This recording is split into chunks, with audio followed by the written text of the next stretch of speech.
Pengalaman itu bukan pada puncaknya, tapi perjalanannya. Saya bisa membeli apa yang kalian punya, saya bisa, tapi kalian tidak bisa membeli pengalaman yang saya alami.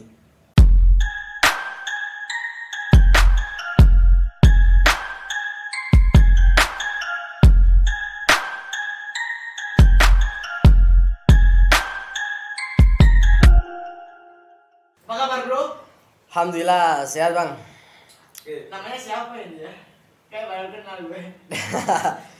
Namanya Muhammad Miftahul Huda. Tapi anak-anak manggilnya Huda. Kunci petunjuk ya? Iya, Hudasar IG-nya mas.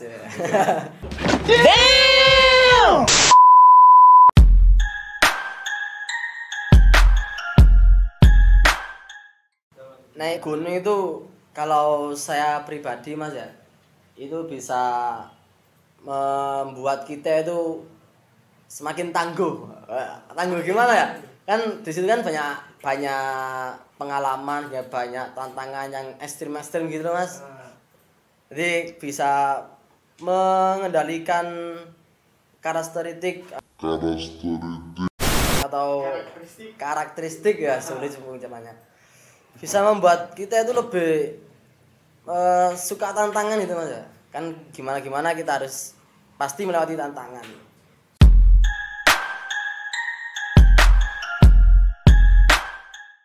Sementara ini sebenarnya saya itu masih pemula mas. Pemula. Kemarin itu beginner ya. Oke. Masih berapa bisa hitungan jari, Arjuna, Buta, Watu Jengger, apa ya lupa Kawi. saya, Kawi. Terus Welirang. Ya, Welirang terus lupa saya mas. Everest, rencananya Everest ya? Intinya saya masih baru lah.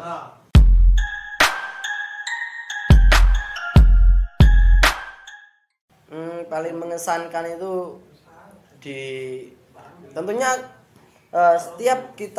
setiap saya mendaki itu tentunya memiliki pengalaman yang berbeda-beda. Tentunya setiap gunung juga mengesankan, juga asik, seru lah. Kalau yang dulu itu pertama di Arjuna, waktu summit tahu summit aja? Tahu lah. Yang ke Yang apa namanya? puncak. Ke puncak itu loh. Puncak gunung. Ya, itu saya tuh sudah semi hipo itu mas. Oh, hipotermia, kedinginan. Iya, kedinginan. Nah, terus gimana? Kan saya waktu itu pemula, jadi masih belum ada persiapan, gak tahu apa yang perlu dibawa. Jadi saya tuh jatuh mas. Jadi sudah di atas, kan di situ banyak batu-batuan. Saya kedinginan, dan saya jatuh. Karena dingin itu. Ya untungnya ditolongi sama anak-anak lah. Anak siapa nih? Ada ceweknya enggak? Boh, steril lah, steril. Oh, steril. Aman, Laki ya? semua, Aman aman. itu ya? Aman. Gak berani saya mas, wah aneh-aneh di sana. Dan itu rasanya gimana? Tentunya ya kedinginan mas, kedinginan kita itu kayak nggak sadar itu loh. Wes pokoknya dingin gitu wes, nggak kuat ngapa-ngapain, cuma menggigil gitu aja wes.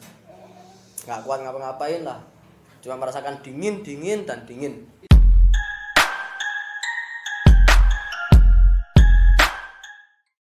Saya itu dulu di mana ya?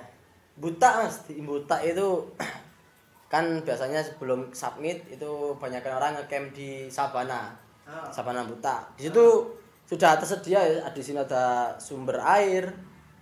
Bahkan di situ disiapkan petunjuk arah kiblat. Jadi kita nggak susah-susah untuk mencari. Nggak perlu navigasi darat kalau Nggak perlu. Sudah arah kiblat lah. Saya ya yakin saja ikut yang membuat petunjuk tersebut.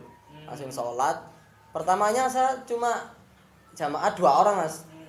Oh tiga sama teman saya. Saya imami, pas salam kan oleh kanan kiri aja kalau sholat. Itu jamaah saya banyak. Alhamdulillah. Jangan ke belakang itu loh, kok nambah jamaah saya itu.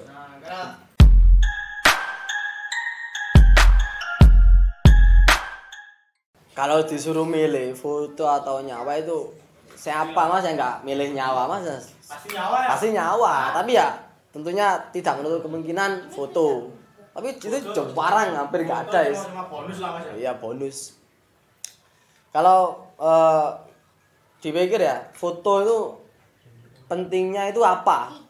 Saya nggak begitu apa ya namanya ya. Ke foto itu kalau sudah pemandangan baik, nggak terlalu serp foto lah. Ya kalau foto sih pingin foto, tapi nggak sampai berkorban nyawa gitu mas. Ngapain? Oke. Karena ada kata-kata gini mas. Lensa terbaik itu mata. Dan memori terbaik itu pikiran.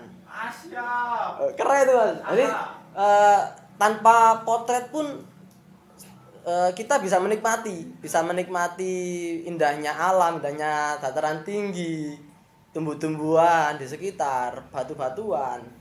Itu cukup dengan memori ingatan kita mas. Kita ingat-ingat dulu gimana seret, dengan indera penglihatan kita dulu gimana seret. Sudah cukup mas. Jadi kalau disuruh milih foto nyawa ya orang konyol mas yang milih foto, tapi nyawanya nggak ada.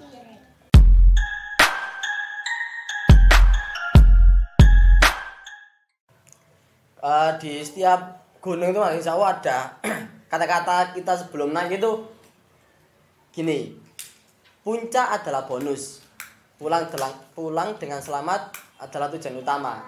Jadi percuma mas kita daki jauh-jauh tinggi-tinggi tapi nggak bisa pulang. Jadi kita sudah sampai ke puncak itu ya bonus mungkin dari usaha kita, kegigihan kita dalam mendaki. Jadi kalau ada orang-orang yang buat YouTube itu dibuat video semacam itu, kalau saya sih kurang tertarik. Sombong amat. Karena tujuan awal kita gunung itu apa sih? Ya kan untuk mencari ketenangan, mencari pengalaman yang lebih. Jadi pengalaman nggak perlu lah. Kalau saya pribadi nggak ada kepikiran untuk buat YouTube gini. Terus buat konten-konten gunung-gunung. Saya ya mungkin kurang ahlinya lah di situ. Jadi cukup saya mendaki sampai atas, turun, bisa menikmati, bisa sadar. Gitu saya tidak langsung kita sadar mas. Dan subhanallah sekali lah di atas itu. Gak bisa diungkapkan.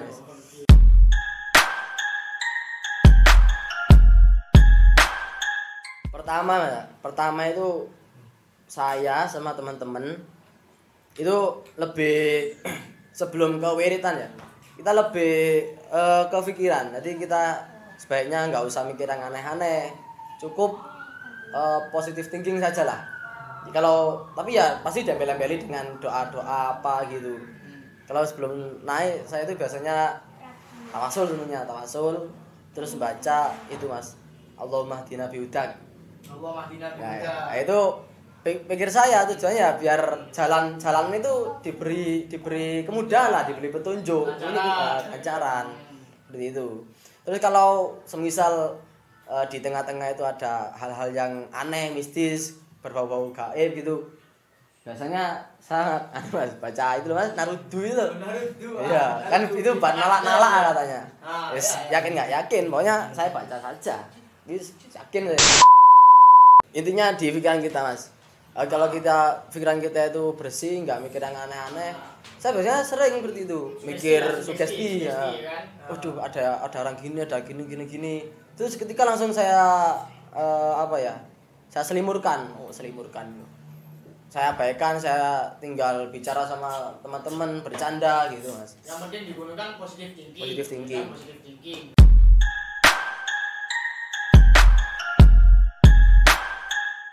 Ya sebenarnya sih di kedua belah pihak, antara si pengurus gunung itu sendiri sama si pendaki itu sama-sama baiknya mas. Saya setuju sekali itu. Karena kenapa? Kebanyakan orang naik gunung itu kan yaitu yang saya katakan tadi, untuk mencari ketenangan, menikmati keindahan. Itu kan suatu bentuk syukur mas ya. Bener, itu baik itu. Tapi kalau kita itu mensyukuri tapi kita melupakan alamnya Allah berupa ya jalanan itu, trek naik ke atas, kalau kita mengotori kan ya percuma. Syukur kita sebagai bentuk melihat atau menikmati indahnya itu nggak berguna Mas kalau kita mengotori alam itu.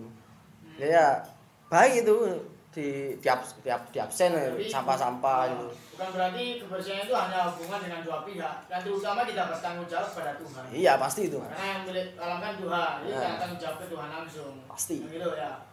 Oke.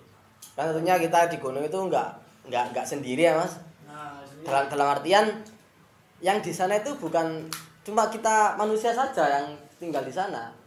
Nantinya ada makhluk-makhluk selain tak kasat mata. Kasat yang bisa melihat.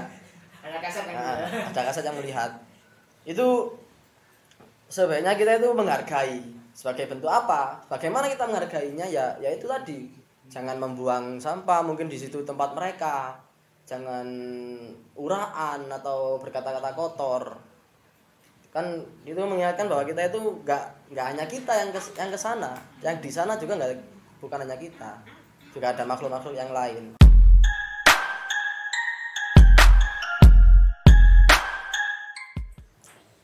Kalau masalah penukuan ya, jujur saya kurang bisa ngefan atau condong ke toko-toko yang terkenal tadi, karena kalau saya sendiri sih lebih termotivasi untuk gunung. Saya lebih termotivasi pada teman-teman saya sendiri yang lebih senior. Teman-temanku motivasiku. Ya, teman-temanku motivasiku. Karena kenapa? Karena alasannya saya gini Mas Muda. Kalau saya ngefan ke semisal Mas Fresa Bersari ya. Mungkin bisa lah lihat video, lihat YouTube-nya. Tapi kurang mengena itu Mas. Tapi kalau saya ke teman yang saya fan nih atau saya sukai dalam mendaki, itu bisa langsung belajar loh. Kalau gini nanti gimana? Nah, kayak gitu Mas. Ya.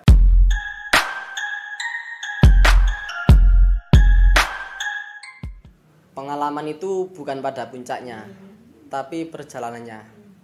Saya bisa membeli apa yang kalian punya. Saya bisa, tapi kalian tidak bisa membeli pengalaman yang saya alami. Terima kasih. Oke, namanya siapa Mas? Mas Hasan. Pernah ke gunung? Pernah ke gunung? Gunung apa? Gunung Bromo. Iya. Ke Bromo sama siapa? Ke Bromo sama siapa? Sama Uma. Terus? Terus lagi. Ayah. Terus? Ayah terus. Enak. Ya, Mas Oji. Terus ada Oji. Mana Mas Oji? Mana Mas Oji? Panggil. Oh.